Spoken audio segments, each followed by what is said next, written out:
समाचार वाराणसीથી સૌથી મોટા સમાચાર પીએમ મોદીની જીત થઈ છે। સૌથી મોટા સમાચાર આવી રહ્યા છે। વારાણસીથી વડાપ્રધાન નરેન્દ્ર મોદીની જીત થઈ છે। જે આંકડો સામે આવશે હમણાં ટૂંક જ સમયમાં પીએમ મોદીની જીત થઈ છે વારાણસીથી। આ સૌથી મોટા સમાચાર અને આની સાથે રાજેશજી એક સવાલ મારો એ પણ છે કે લોકપ્રિયતાને લઈને પણ હમણાં જે વાત થઈ હતી કોંગ્રેસ તરફથી, હવે લોકપ્રિયતા અહીંયા ઘટતી હોય એવું તમને લાગે છે? કારણ કે ઉત્તર પ્રદેશના જે પરિણામ આવ્યા સાથે તમે પૂર્વોત્તરના રાજ્યોમાં પણ જો ત્યાં પણ પરિણામ ઘણા જ નીચા છે, એટલે આ બધા પરિણામો પરથી અહીંયા લોકપ્રિયતા ઘટતી હોય અથવા તો મોદીના એક જ ચહેરા ઉપર હવે ઇલેક્શન વારંવાર એકના એક ઇલેક્શન તમે કેટલી વાર લડશો? આ પણ એક સવાલ આવે।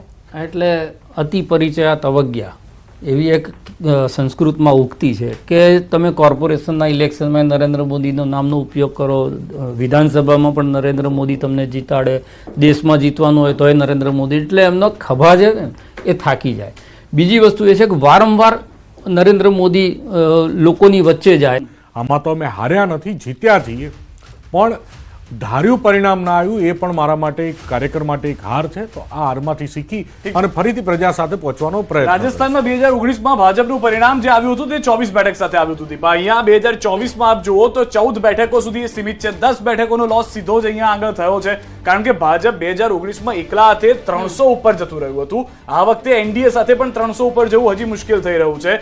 રાજસ્થાનમાં આરએલપી કે જેણે લાસ્ટ ટાઈમ એક ખાતું ખોલાવ્યું હતું તે જ બેઠક આ વખતે પણ તે સિક્યોર કરી રહી છે। બીજી તરફ જશ્નનો માહોલ આપ જોઈ રહ્યા છો। હિમાચલ પ્રદેશથી દ્રશ્યો બતાવી રહ્યા છે। અનુરાગ ઠાકુર જે છે તેઓને ખભા પર ઉચકીને તમામ લોકો લઈ જઈ રહ્યા છે। સ્વાભાવિક રીતે હિમાચલ પ્રદેશ એ સ્ટેટ રહ્યું કે જેમાંથી આશા હતી તે પ્રમાણેના પરિણામ આવ્યા છે। ઓડિશાના દ્રશ્યો કે જ્યાં આગળ શક્યતા પણ ન હતી, કદાચ કોઈ વિચાર્યું પણ ન હતું કે ભાજપની આ પરિસ્થિતિ 2019ની સરખામણીમાં થઈ શકે છે, તે ખૂબ જ સારું ઉપર ગયું, પણ એની સાથે સાથે ઉત્તર પ્રદેશમાં એવો પરિણામ ના મળ્યા।